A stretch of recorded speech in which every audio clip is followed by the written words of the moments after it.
Hi friends, welcome to Annam's Recipes. போன வீடியோவில் கொல்கத்தாவுடைய D நகர் வரையும் பார்த்தோம். இந்த வீடியோவில் கொல்கத்தாவுடைய சைட் சீயிங் பிளேசஸ் எல்லாம் பார்க்க போகிறோம். நாங்கள் எங்கள் ரூம்லேருந்து ஒரு கேபு புக் பண்ணிட்டு கிளம்புனோம். அங்கே லோக்கலில் இருக்க எல்லா இடத்தையும் பார்க்கலான்னு. இங்கே பாருங்கள், அந்த மஞ்சள் கலர் பெயிண்ட் அடித்த அம்பாஸ்டர் டாக்ஸி போயிட்டுருக்கு. இப்போ என்னென்ன இடம் பார்த்தோம் அப்படிங்கிறதெல்லாம் பார்க்கலாம் வாங்க. நீங்களும் சுவையாக சமைக்கணுமா? எங்கள் மசாலா பொடிகளை யூஸ் பண்ணி பாருங்கள். அதெல்லாம் வாங்கணுன்னா ஸ்க்ரீனில் வர்ற வெப்சைட்டுக்கும் வாட்ஸ்அப் நம்பருக்கும் போய் ஆர்டர் பண்ணிங்கன்னா நீங்கள் வேணுங்கிறத வாங்கிக்கலாம்.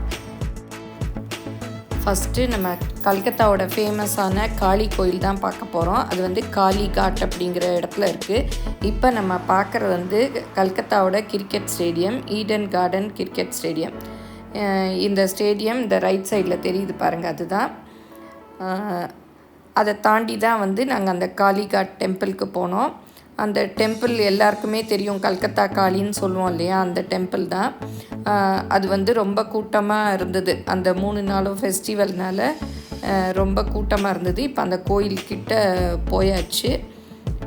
கோயிலில் பார்த்திங்கன்னா அவ்வளோ கூட்டம், அதாவது ரோடு வரைக்கும் க்யூ நின்றுது. அதில் எப்படி டிக்கெட் எடுத்து எப்படி போகிறது அப்படிங்கிறதுலாம் தெரியல. பாருங்கள் எவ்வளோ க்யூ நிற்குது. அப்புறம் என்ன பண்ணுறதுனே புரியல. நிறைய பேர் நாங்கள் கூட்டிகிட்டு போய் தர்ஷன் காமிக்கிறோம் அப்படின்னு சொல்லிட்டு வந்தாங்க. அது எப்படி அவங்க கூட்டிகிட்டு போவாங்க அப்படிங்கிறதும் தெரியல. அப்புறம் சரின்னு ஒருத்தர்கிட்ட தான் காளி சின்னதாக இருக்குது. நான் கூட பெரிய சைஸில் இருக்கும்னு நினச்சேன். அதெல்லாம் ஃபோட்டோ எடுக்க முடியல. உள்ள சின்னதாக ஆனால் அழகாக இருக்குது. நம்ம ஃபோட்டோஸில் பார்ப்போம் இல்லையா, அதேமாரி தான். அந்த காளி கோயிலுக்கு வெளியில் தான் நான் நின்று ஃபோட்டோ எடுத்துகிட்ருக்கோம். இங்கே பாருங்கள், க்யூ நிற்கிது இங்கே வரைக்கும். எப்படியும் ஒரு 1 ஹவர்லேருந்து 2 மணி நேரம் ஆயிடுச்சு பார்க்க. கோயில் கோபுரம் பாருங்கள், ரொம்ப வித்தியாசமாக இருந்தது. இதெல்லாம் பாருங்கள், அந்த கோயிலில் இருந்த க்ரௌடு இதெல்லாம் உள்ளே அப்படி 2-3 க்யூ மடக்கி நிறையா இருந்தது. அப்புறம் பார்த்துட்டு வந்தோம்.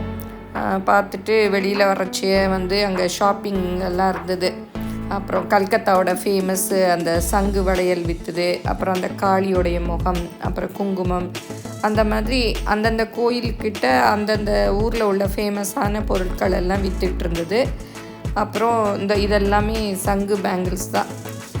எனக்கு அப்போது தோணலை அது வாங்கணும்னு. அப்புறம் தான் எனக்கு நிறைய பேர் கமெண்ட்டில் கேட்டிருந்தீங்க, சங்கு பேங்கிள்ஸ் வாங்கினீங்களான்னு. நான் வாங்கலை. இதெல்லாம் அந்த கோயில்கிட்ட விற்ற அந்த பிராஸ் ஐட்டம்ஸ் எல்லாம்.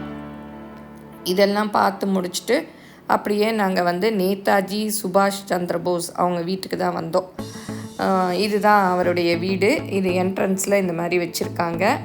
இந்த இடம் வரைக்கும் தான் நம்மளை வீடியோ எடுக்க அலோவ் பண்ணாங்க. உள்ளே எல்லாம் ஃபோன் எல்லாம் ஸ்விட்ச் ஆஃப் பண்ணிடணும், எதுவுமே ஃபோட்டோஸ் கூட எடுக்கக்கூடாது அப்படின்னு சொல்லிட்டாங்க. வெளியிலேயே அவருடைய சிலை, அவருடைய அண்ணன் பையனோட சிலை அதெல்லாமே வச்சுருந்தாங்க. இதுதான் அவர் யூஸ் பண்ண கார், அது கூட அங்கே இருக்குது பாருங்கள். அப்புறம் இங்கே நான் வெயிட் பண்ணிகிட்டு இருந்தேன். எங்களோட வந்தவங்க எல்லாம், எங்கள் நாத்தனார்லாம் கொஞ்சம் பார்த்துட்டு இருந்தாங்க. சரின்னு வெளியில் உட்காந்துட்டு இருந்தேன். அது உள்ளே எல்லாமும் அவர் யூஸ் பண்ணின பெட்டு, அப்புறம் ட்ரெஸ்ஸு, அப்புறம் திங்ஸு, அவர் மீட்டிங் பண்ண இடம் எல்லாமே இருந்தது. அதெல்லாம் நம்மளை எடுக்க அலோவ் பண்ணல. அதை பார்த்து முடிச்சுட்டு அப்படியே வந்தோம். கல்கட்டாவில் சில பிளேஸ் ரொம்ப அழுக்காக இருந்தது. இந்த இடம்லாம் கொஞ்சம் நீட்டாக 2 பக்கமும் மரங்கள் இருந்தது, நல்லா கூலாகவே இருந்தது.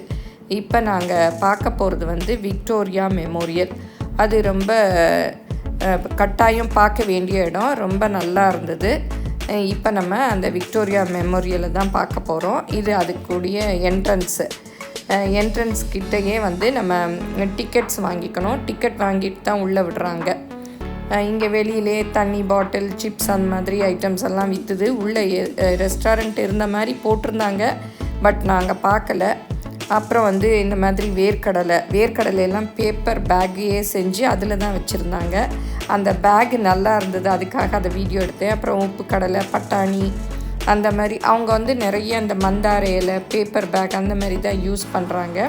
இது அந்த விக்டோரியா மெமோரியலுக்குள்ளே உள்ளே போகிற இடம். பாருங்கள், பூக்கள் கூட ரொம்ப அழகாக வளர்த்து வச்சுருந்தாங்க. ரொம்ப வெயிலாக இருந்தது.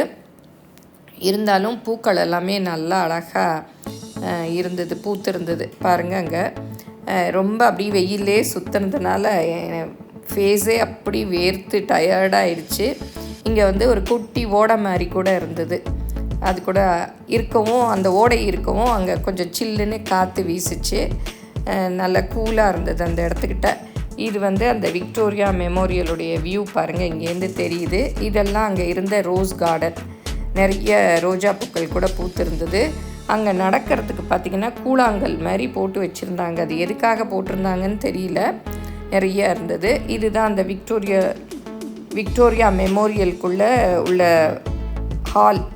அதில் வந்து நேதாஜி சுபாஷ் சந்திர போஸ் அவர் ஃபோட்டோஸ் எல்லாம் நிறையா இருந்தது. அது அந்த காலத்தில் வந்து அரசியல் மீட்டிங்ஸ் எல்லாம் இங்கே நடந்திருக்கும் போல். அதோடைய கிளிப்பிங்ஸ் எல்லாம் கூட கொஞ்சம் கொஞ்சம் அங்கங்கே மாட்டியிருந்தாங்க. நிறைய அந்த பிக்சர்ஸ் எல்லாம் கூட அங்கங்கே மாட்டியிருந்தாங்க. சில இடத்துல வீடியோஸ் கூட போயிட்டுருந்தது. அங்கே பாருங்கள், அங்கே வீடியோஸ் கூட அந்த காலத்தில் நடந்த இதெல்லாம் வந்து வீடியோஸாக போட்டுட்ருந்தாங்க. இது ஹைட்டு பார்த்திங்கன்னா அவ்வளோ ஹைட்டு பாருங்கள், மேலே எவ்வளோ உயரத்தில் இருக்குது. நம்ம ஆக்ராவில் வந்து தாஜ்மஹால் பார்த்துருக்கோம், அதுவே பெருசாக இருக்கும், நடக்கிறதெல்லாம் ரொம்ப தூரமாக இருக்கும். ஆனால் இது அதை விட ரொம்ப பெருசாக இருந்தது. பெரிய தோட்டமும் சுற்றி இருந்தது. ஒவ்வொரு ஹால்லையும் இருந்த அந்த மேலே டூம்னு சொல்லுவோம் இல்லையா, அதெல்லாம் ஒவ்வொரு ஷேப்பில் இருந்தது. கீழே தரை பாருங்கள், எவ்வளோ டிசைன்ஸ் போட்டிருக்காங்க, அவ்வளோ அழகாக இருந்தது. இங்கே எல்லாம் அப்படியே ஆர்ச் போட்ட மாதிரி, இங்கே வேறு மாதிரி இருக்குது. இந்த மாதிரி 3-4 ஹால் இருந்தது வேறு வேறு விதமாக. அந்த தூண்கள் எல்லாம் கூட பெருசாக நல்லா இருந்தது. அப்புறம் இது வந்து ஒரு ட்ராயர், இது மாதிரி நிறையா இருந்தது. அந்த காலத்தில் நம்ம வீடுகளில் கூட இதிலே சின்ன சைஸில் வந்து வச்சுருப்பாங்க, நான் பார்த்துருக்கேன். இது வந்து ரொம்ப பெருசாக இருந்தது. அப்புறம் கதவு பார்த்திங்கன்னா இந்த ஹாலுக்கெல்லாம் அவ்வளோ பெரிய இரும்பு கதவு. அதில் பிடிச்சி இழுக்கிற இது பார்த்திங்கன்னா அவ்வளோ ஹெவி வெயிட்டாக, நான் கூட பிடிச்சி காமிச்சிருப்பேன் பாருங்கள், அவ்வளோ வெயிட்டாக இருக்குது. எவ்வளோ நாளாச்சு இதெல்லாம் கட்டி, ஆனால் நல்லா மெயின்டைன் பண்ணி பெயிண்ட் அடித்து நீட்டாக வச்சுருக்காங்க பாருங்கள், அவ்வளோ க்ளீனாக இருக்குது. இது வந்து பேக் என்ட்ரன்ஸ், இது வழியாக தான் நம்ம வந்து திரும்பி வரணும். இங்கேயும் பாருங்கள் எவ்வளோ பெருசாக இருக்குது. நாங்கள் நிறைய இடம் போல், இந்த ஹால்குள்ளே மாத்திரம்தான் பார்த்தோம். அப்புறம் கொஞ்சம் கார்டனில் கொஞ்சம் அப்படியே போனோம். எல்லாம் சுற்றி ஃபுல் விக்டோரியா மெமோரியலும் பார்க்கணுன்னா ஒரு ½ டே ஃபுல்லாக ஆகும். ஆனால் பார்க்க வேண்டிய இடம். இதெல்லாம் மீட்டிங் நடக்கிற இடம்னு நினைக்கிறேன், மீட்டிங் ஹால் மாதிரி இருந்தது. இதுவும் அதுக்குள்ளே தான் பாருங்கள், அதுக்குள்ளே ஃபெசிலிட்டிஸ் எல்லாமே இருக்குது. நிறைய பிக்சர்ஸ் கூட மாட்டியிருந்தாங்க.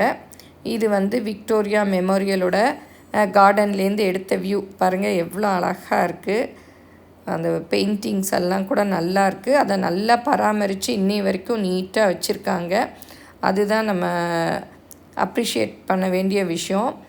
இங்கே லானில் கூட நல்லா செடி வளர்த்து நல்லா கூலாக இருந்தது. இந்த புல் எல்லாமே ஷேப்பாக வளர்த்து வச்சுருந்தாங்க.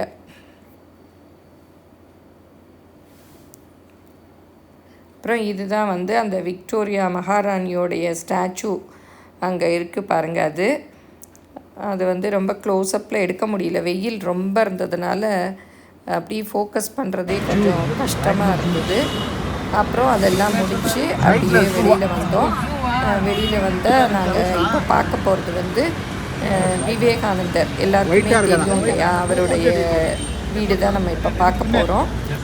ஆனால் நாங்கள் போன சமயம் என்னாச்சுன்னா அது வந்து க்ளோஸ் பண்ணியிருந்தாங்க,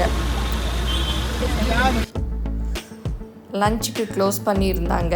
அப்புறம் 3:30க்கு தான் ஓப்பன் பண்ணுவேன்னு சொல்லியிருந்தாங்க. ஆனால் ஓப்பன் பண்ணாலும் உள்ளே வந்து கேமரா அதெல்லாம் நாட் அலோடு, ஃபோன் அப்படின்னு சொல்லிட்டாங்க.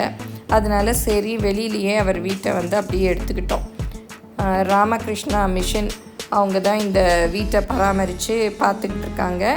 இதுக்குள்ளே நல்லா அவர் வாழ்ந்த இடங்கள், விளையாண்ட இடம் எல்லாமே இருந்தது. அவர் உபயோகித்த பொருட்கள் எல்லாமே அழகாக அடுக்கி நீட்டாக புதுசு மாதிரி பண்ணி வச்சுருந்தாங்க. இதுதான் அந்த மியூசியத்துக்கு நுழையிற வழி. இது வந்து வீட்டோட மெயின் என்ட்ரன்ஸு. சரி ஞாபகத்துக்கு இருக்கட்டுமே அப்படின்னு சொல்லிட்டு ஒரு வீடியோ எடுத்துக்கிட்டோம். அவர் சிலை அவர் வீட்டு முன்னாடி இருந்தது. இவ்வளோ தான் வந்து வீடியோவில் எடுக்க முடிஞ்சுது. மற்றதெல்லாம் வந்து எடுக்க முடியல. அங்கே அவர் ஃபஸ்ட்டு ஸ்பீச் பண்ண ஃபாரினில் போய் ஸ்பீச் கொடுத்தாரு இல்லையா, அது கூட 3D மூவியாக அங்கே போட்டு காமிச்சாங்க. அதெல்லாமும் பார்த்தோம். பார்த்து முடிச்சுட்டு அப்படியே வந்து அங்கேருந்து கிளம்பி அடுத்ததாக வந்து ரவீந்திரநாத் தாகூர் அவர் வீடை பார்க்குறதுக்கு வந்தோம். அப்போ 3 நாள் லீவுங்கிறதுனால அவர் வீட்டுக்குள்ளேயும் அலோவ் பண்ணலை. வெளியில் இதுதான் அவருடைய வீடு. இந்த இடம் வரைக்கும் தான் அலோவ் பண்ணாங்க. 3 days ஹாலிடேஸ்னால நாங்கள் வந்து லீவ் விட்டுருக்கோம், 2 days கழிச்சு வாங்க அப்படின்னாங்க. நாங்கள் சொன்னதும் சரி இங்கே இது மாத்திரம்தான் நீங்கள் பார்க்கணும், உள்ளே எல்லாம் போக முடியாது அப்படின்னாங்க. அப்புறம் வெளியிலேருந்து ஒரு ஃபோட்டோ எடுத்துக்கிட்டு அப்படியே கிளம்பி ஹவுரா பிரிட்ஜ் வழியாக அப்படியே போனோம். தக்ஷிணேஸ்வர் அப்படிங்கிற ஒரு இடத்துக்கு போயிட்டுருந்தோம். அந்த வழியில் தான் வந்து விவேகானந்தருடைய ராமகிருஷ்ணா இருக்கு இல்லையா, அதோட ஃபஸ்ட்டு ஹெட் ஆஃபீஸ் மாதிரி பேலூர் மட்டுங்கிற இடத்துல இருந்தது. அது போய் பார்த்துட்டு அப்படியே வந்து தக்ஷிணேஸ்வர் போகலான்னு பிளான் பண்ணியிருந்தோம். ஆனால் அது வந்து 5:30 மணியோட க்ளோஸ் பண்ணிட்டாங்க. நிறைய திரும்பி நாங்கள் போகிறச்ச 4:45 5 ஆச்சு. போயிட்டு திரும்பி வர முடியாதுங்கிறதுனால க்ளோஸ் பண்ணியிருந்தாங்க. அது மாத்திரம் எங்களால் பார்க்க முடியல. சரி வெளியிலே இருந்து அப்படியே வீடியோ எடுத்துக்கிட்டோம். சரி நெக்ஸ்ட் டைம் வரச்ச இதெல்லாம் உள்ளே போய் பார்க்கலாம் அப்படின்னு நினச்சிருந்தோம். அது வெளியிலேருந்து பார்க்குறதுக்கே ரொம்ப அழகாக இருந்தது. அந்த பக்கம் ஒரு ஆறு கூட ஓடும் அப்படின்னு சொன்னாங்க. சரி நெக்ஸ்ட் டைம் பார்க்கலான்னு சொல்லிட்டு அப்படியே வந்து தக்ஷிணேஸ்வர் போனோம். அங்கே தக்ஷிணேஸ்வரில் காளி டெம்பிள் அதுதான் வந்து ரொம்ப ஃபேமஸ்னாங்க. அது போகிறதுக்கே நைட் ஆயிடுச்சு. அந்த காளி டெம்பிளுடைய இது பாருங்கள், லைட் போட்டு அப்படியே தெரியுது பாருங்கள். ஏன்னா இங்கேயும் வந்து எதுவுமே அலோவ் பண்ணல. ஃபோனு, பர்ஸு, ரொம்ப ஹேண்ட்பேக் கூட அலோவ் பண்ணல. எல்லாத்தையுமே வெளியில் வச்சுட்டு போயிடணுன்னாங்க. நாங்கள் வந்து வெளியில் மாத்திரம் இதெல்லாமும் எடுத்தோம். அப்புறம் இங்கே நுழையிற இடத்துலையே எங்களோட ஃபோனு, பேகு எல்லாத்தையும் வாங்கி வச்சுட்டாங்க. ரொம்ப உள்ளே வந்து காளி ரொம்ப அழகாக இருந்தது. அங்கே ரொம்ப கூட்டமாக இருந்ததுனால 3-4 க்யூ விட்டுருந்தாங்க. அப்படியுமே அங்கே ரொம்ப அதிகமாக இருந்தது. அதை பார்த்து முடிச்சுட்டு நாங்கள் வெளியில் வர்றதுக்கே வந்து மணி 9 ஆயிடுச்சு. அன்றைக்கி காலையில் 9 மணிக்கு கிளம்பணும். எல்லாம் பார்த்து முடிக்கிறதுக்கு நைட்டு 9 மணி ஆயிடுச்சு. ரொம்ப டயர்டாகிருச்சு. அதோட ரூமுக்கு கிளம்பணும். அடுத்த வீடியோவில் தாரகேஸ்வர் அந்த சிவன் டெம்பிளை பார்ப்போம். எனக்கு குரல் சரியில்லாதனால 2 நாள் வாய்ஸ் ஓவர் கொடுக்க முடியல. இந்த வீடியோ உங்கள் எல்லாருக்கும் பிடிச்சிருக்கும்னு நினைக்கிறேன். பிடிச்சிருந்தால் லைக் பண்ணுங்கள், உங்கள் ஃப்ரெண்ட்ஸுக்கும் ஷேர் பண்ணுங்கள். மறக்காமல் எங்கள் சேனலை சப்ஸ்கிரைப் பண்ணுங்கள். தேங்க்யூ.